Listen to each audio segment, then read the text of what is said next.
Queridos, eu quero convidá-los à palavra do Senhor no texto de Mateus, capítulo 13.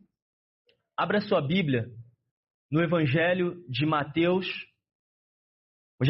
capítulo 13, verso 31 e o verso de número 32. Texto base para a nossa reflexão dominical. Permaneça com a sua Bíblia aberta e, por favor, acompanhe também a projeção. Nos diz assim a palavra do Senhor no Evangelho de Mateus, capítulo 13, verso 31. Jesus lhe propôs outra parábola dizendo: o reino dos céus é semelhante a um grão de mostarda que um homem pegou e plantou no seu campo. Esse grão é, na verdade, a menor de todas as sementes, mas quando cresce, é maior do que as hortaliças e chega a ser uma árvore, de modo que as aves do céu vêm se aninhar nos seus ramos. Amém. Amados, a palavra hoje do Senhor nos traz uma imagem muito marcante, que é a imagem da natureza, e assim amo contemplar, já comentei várias coisas com vocês, amo como a natureza, pela mão do Criador, como ela se desenvolve e os seus processos, embora não seja perito, Caris me ensina muita coisa em casa, mas eu amo ver o processo da natureza. E hoje, a efeito de introdução, eu quero compartilhar um momento com vocês que eu acho fantástico, que é quando a natureza ela proporciona a nós, meros mortais, o que nós não plantamos, o que nós não semeamos para que ali pudesse existir algum tipo de fruto. Por exemplo, existe um contexto na natureza em que alguns animais, e aqui não vou me aprofundar tanto porque eu não sou perito, como eu disse, mas eles contribuem com o processo de pegar aquela semente, talvez que você ali na sua casa, o chão de terra, você comeu aquele mamão e jogou aquela sementinha ali, talvez no pé de acerola, e achou que aquilo ali ia acontecer alguma coisa, e aí vem um passarinho, algum animal ali, pega aquela sementinha de mamão, leva até um local, solta, e do nada você na sua casa, que nunca teve mamão, fala assim, ué, como que esse mamão brotou do nada? Não foi do nada. Houve um processo em que você não viu, no qual você não participou, mas que em um dado momento ele floresceu. E é nessa perspectiva que hoje eu quero trabalhar com vocês um pouco disso, sobre aquilo que nós muitas das vezes não plantamos, mas tem um crescimento abundante em nossas vidas. Pastor, mas o que o senhor quer dizer com isso? Irmãos, é bem verdade que o texto de hoje nos traz uma parábola, um ensinamento de Jesus ilustrado ao coração das pessoas do seu tempo e também ao nosso, de modo que ele começa a ilustrar as verdades do reino de Deus ao coração das pessoas de seu tempo. E assim ele começa a utilizar elementos do cotidiano, como por exemplo o grão de mostarda, como a semente do grão de mostarda, como o joio e o trigo, como por exemplo a parábola das redes, pescadores que pescavam os peixes e assim por diante. E Jesus começa então a anunciar as verdades do reino de Deus ao coração das pessoas.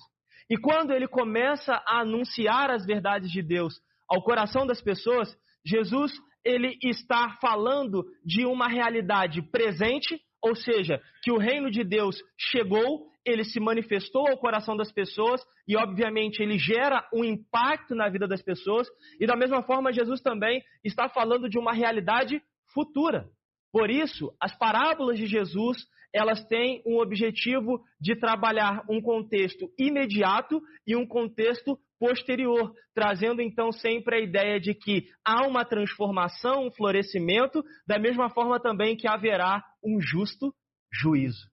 E assim, quando nós observamos este cenário, nós vemos Jesus como o próprio rei. Mateus o coloca nesta posição. Jesus, o rei, anunciando a mensagem do reino. Então, a autoridade de Jesus está aqui para anunciar a glória e o poder do reino de Deus. E a quem Jesus dirige esta palavra. A grande multidão que nós já entendemos lá na parábola do semeador, quando Jesus assim está ali, Jesus saiu de casa, assentou-se beira-mar, capítulo 13, verso 1, e ele se reúne e uma grande multidão toma ali o contexto e ele começa então a ensinar as parábolas. A do semeador nós já vimos e hoje estamos aprendendo a respeito da parábola do grão de mostarda. E assim, irmãos, Jesus ele usa um elemento da agricultura, mas trabalhando um aspecto completamente espiritual. Então, a partir de uma semente que é ali infiltrada, semeada, ela então cresce e produz um grande crescimento com também um grande propósito. Então, o propósito da parábola a parábola do grão de mostarda é trazer para nós que algo pequeno e muitas das vezes frágil aos nossos olhos, insignificante para muitos, tem nas mãos do Senhor, que é o Rei do Reino, potencialidade para crescer, se desenvolver e influenciar a vida de muitas pessoas ao longo do tempo. E o grão de mostarda aqui, ele é alusivo, obviamente, ao reino de Deus. O que para muitas pessoas parece ser insignificante, o que para muitas pessoas parece ser pequeno, o que para muitas pessoas parece não ter validade nos nossos dias, mas é a partir deste ato, entre aspas, insignificante, pois sabemos que não é que o Senhor produz grandes coisas no coração do pecador.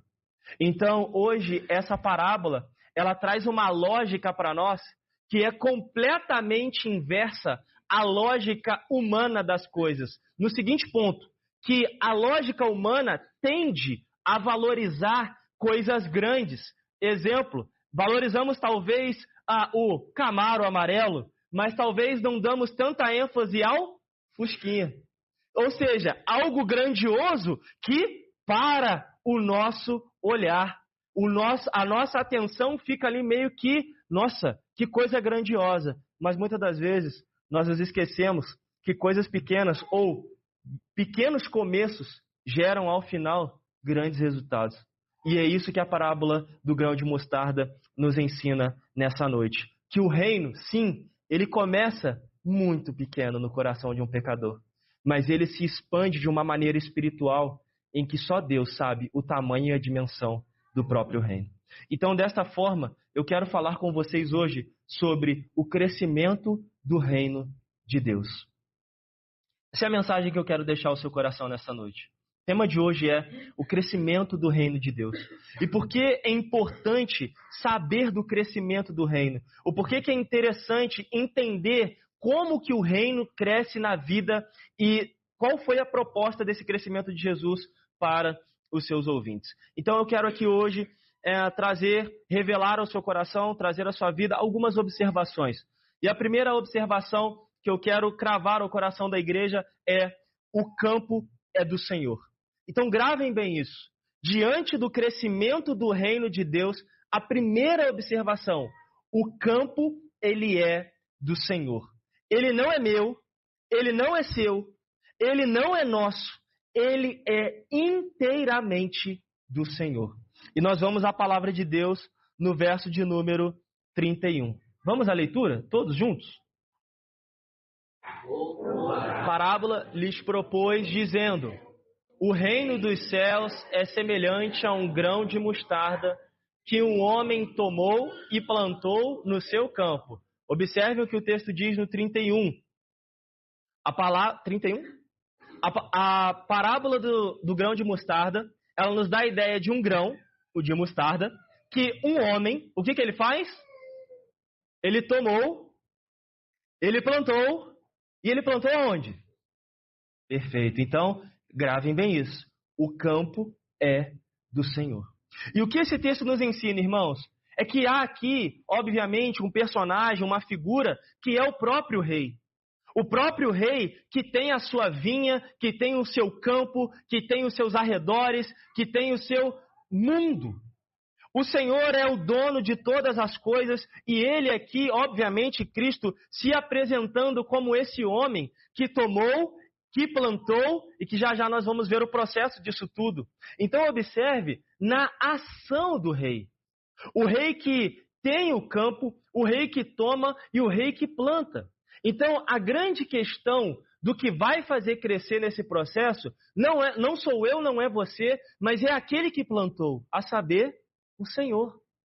Por isso o reino de Deus, ele não pode ser limitado às nossas perspectivas. O reino de Deus, ele não pode ser influenciado por aquilo que eu acho, por aquilo que eu quero, ou até mesmo por aquilo que eu acho interessante diante das perspectivas. Mas eu preciso entender que o reino de Deus, ele tão somente, como já propriamente o nome diz, ele é de Deus. Portanto, aqui nós estamos não como donos do campo, não como donos da igreja, não como senhores da seara, mas, irmãos, como simplesmente trabalhadores desse processo. E diante da parábola de hoje, nós também não plantamos nada. Quem planta é o Senhor.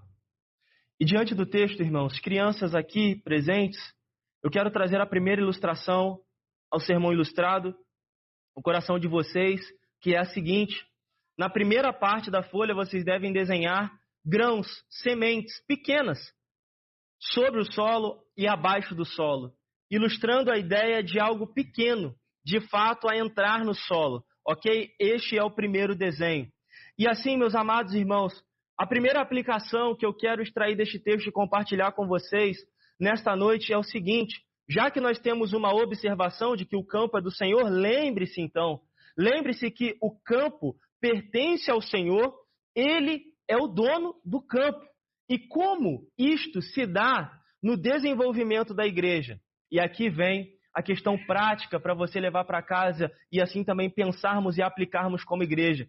Muitas das vezes, irmãos, o ministério, ele parece pequeno.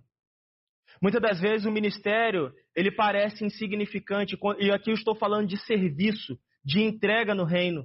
Muitas das vezes o que nós fazemos parece muito míope ou talvez sem valor, sem importância para muitas pessoas.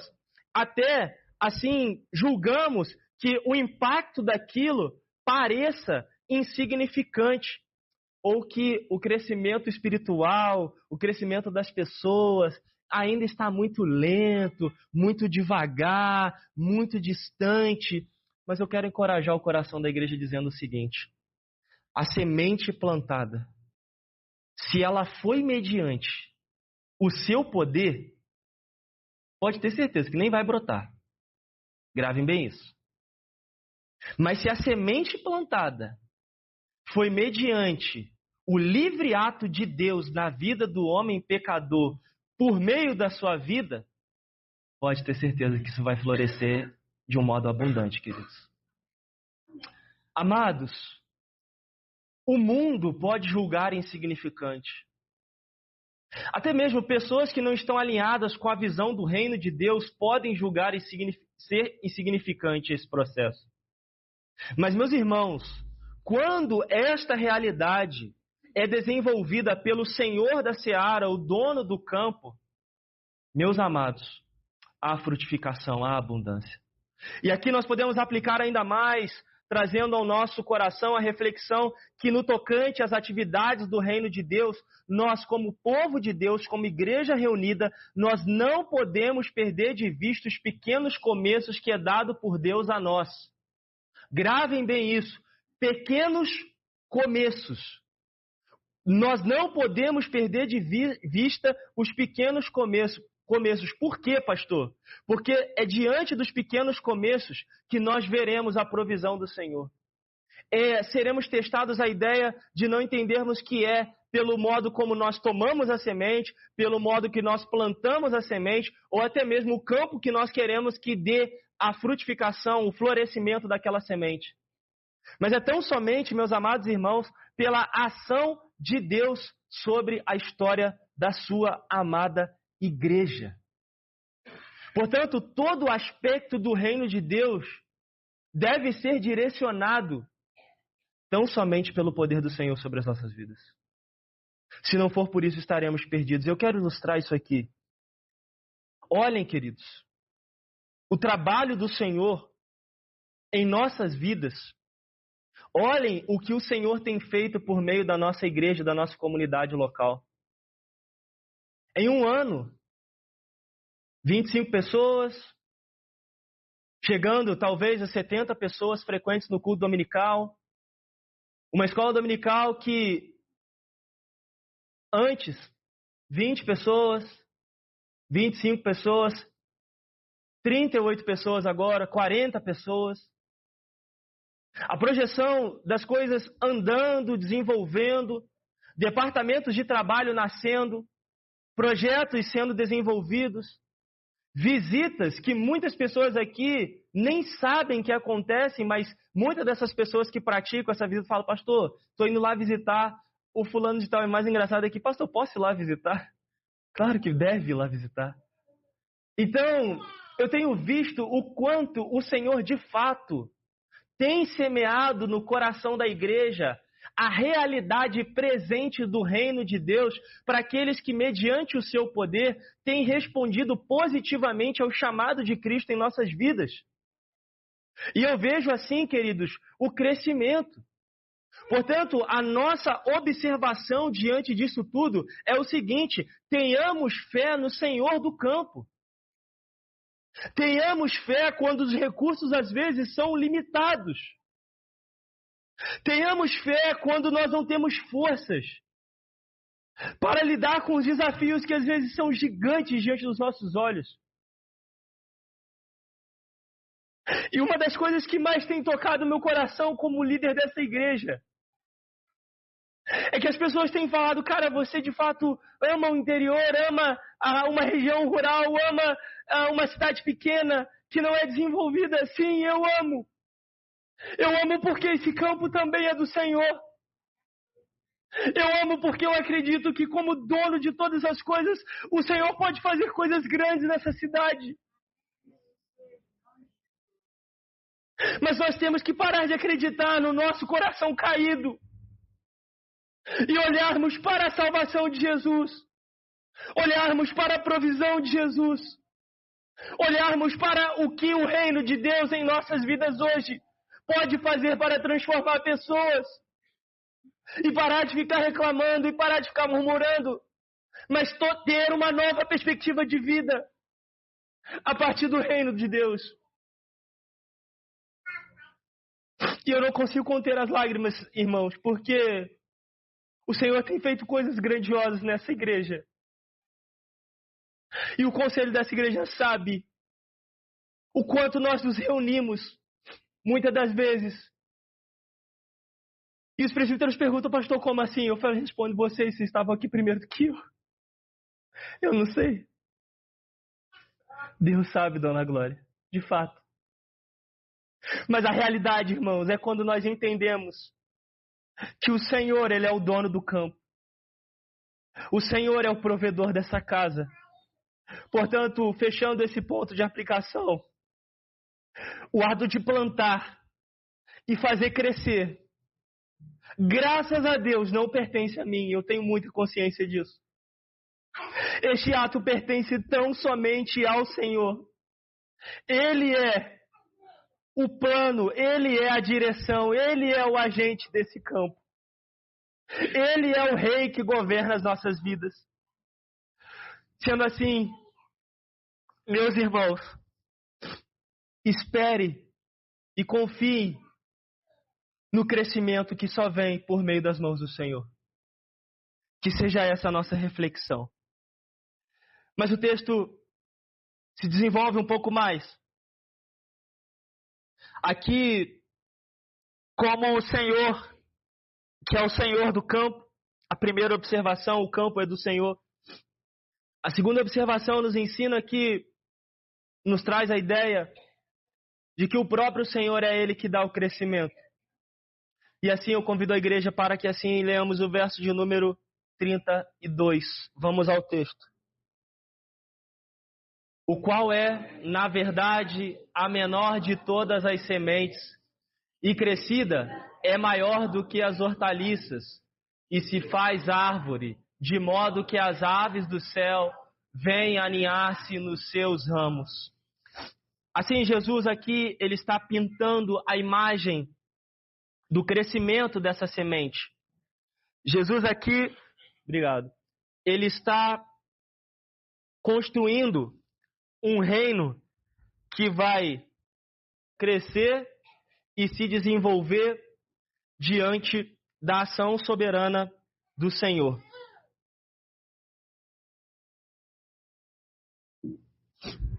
E dessa forma, irmãos, o que parece, no primeiro plano, insignificante aos olhos do mundo, este grão de mostarda, pequeno, bem pequeno, mas ele também, diante do poder do Senhor, ele é destinado a crescer de maneira surpreendente e inesperada, oferecendo assim refúgio para todo aquele que vai a Cristo.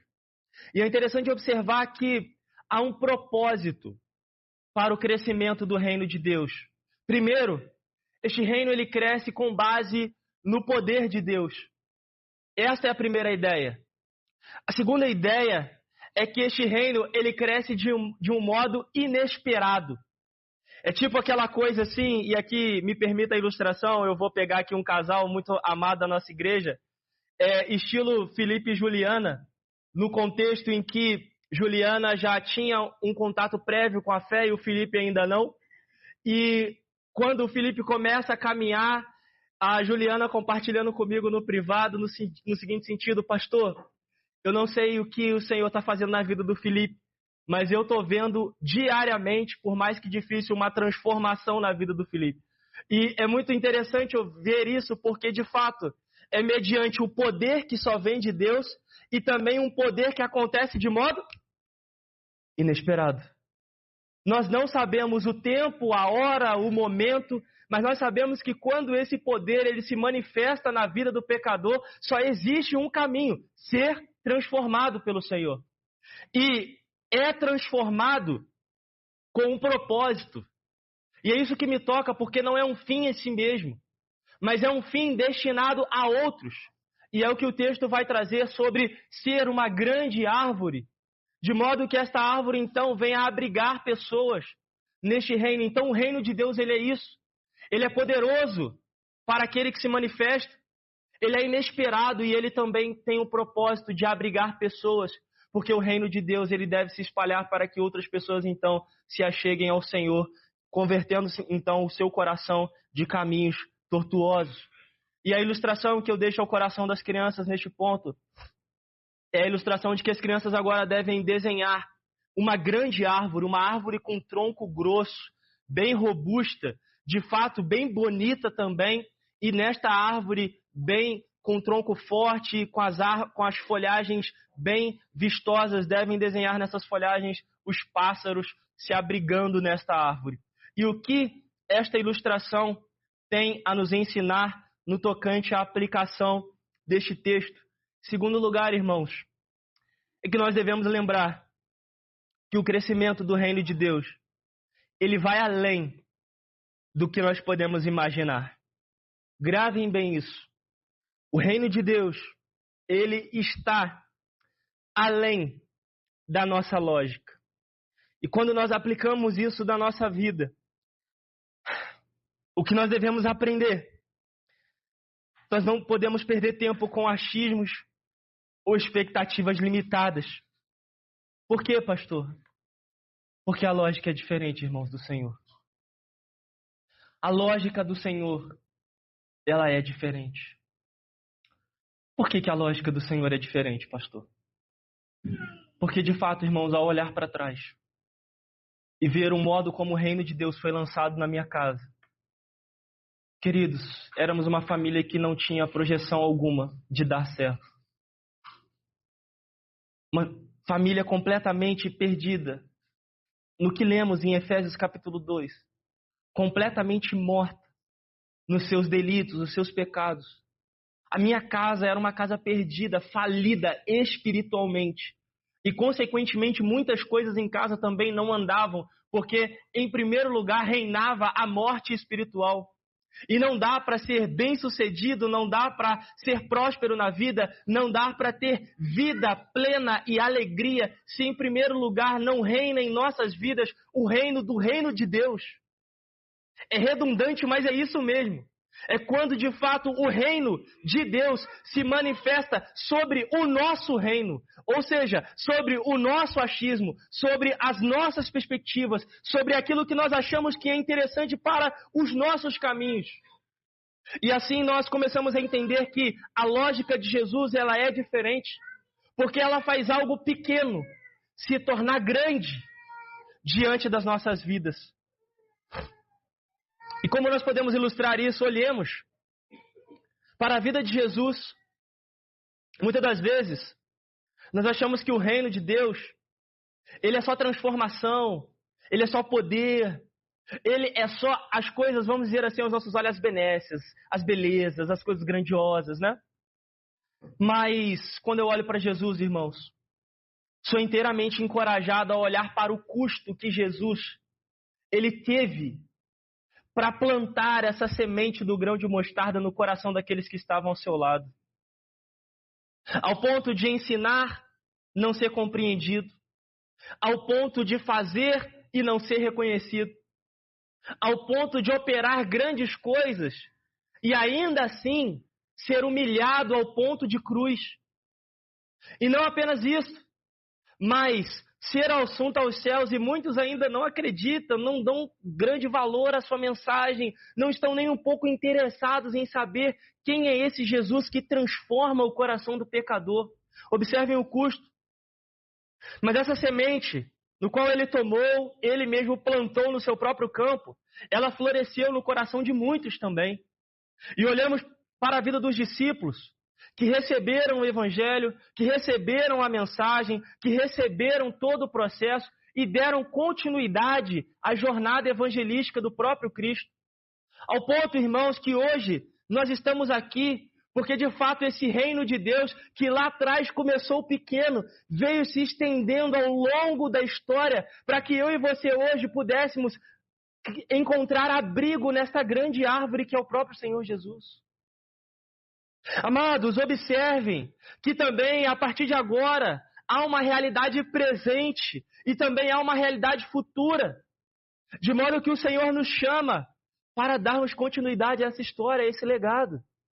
Portanto, o reino de Deus, ele tem que ser uma realidade na sua vida, em todos os aspectos. Tá, pastor? Mas quais aspectos? No seu bom dia. No tratar da sua esposa. Ao cuidar do seu marido, na relação com seus filhos. O reino de Deus, ele deve estar presente na simplicidade da vida, porque ele começa a partir de coisas pequenas. Portanto, não espere, meus irmãos, o reino de Deus através de grandes cantores. Não espere o reino de Deus através de marcha para Jesus. Não espere o reino de Deus através de movimento de internet. Não espere o reino de Deus por meio de propagandas publicitárias. Não espere, mas viva o reino de Deus a partir das pequenas coisas. Como, por exemplo, levar a sério a sua vida devocional. Como, por exemplo, cuidar do seu irmão que está enfermo, carece de alguma ajuda, de estender a mão, de uma carona, de talvez enxugar a lágrima, de estender o braço. Comecem a viver o reino de Deus hoje, para que ele dia a dia seja uma realidade na sua vida, meus amados irmãos. Observem, queridos, que o reino de Deus, ele traz essa lógica presente e futura. Mas antes de todas as coisas, que o reino de Deus seja uma realidade viva no seu coração hoje. Vida devocional, serviço na igreja, santidade, alegria, contentamento.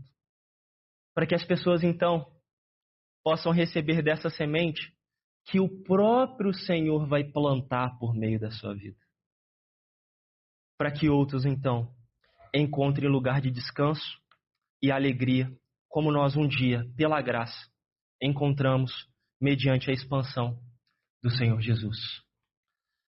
Amados, então hoje nós aprendemos que no crescimento do reino de Deus, primeiro, o campo é do Senhor. Segundo, o próprio Senhor é que dá o crescimento. E ao voltar à ideia da introdução e fechando o texto desta noite, eu vejo que tudo isto, de fato, é um milagre do Senhor em nossas vidas.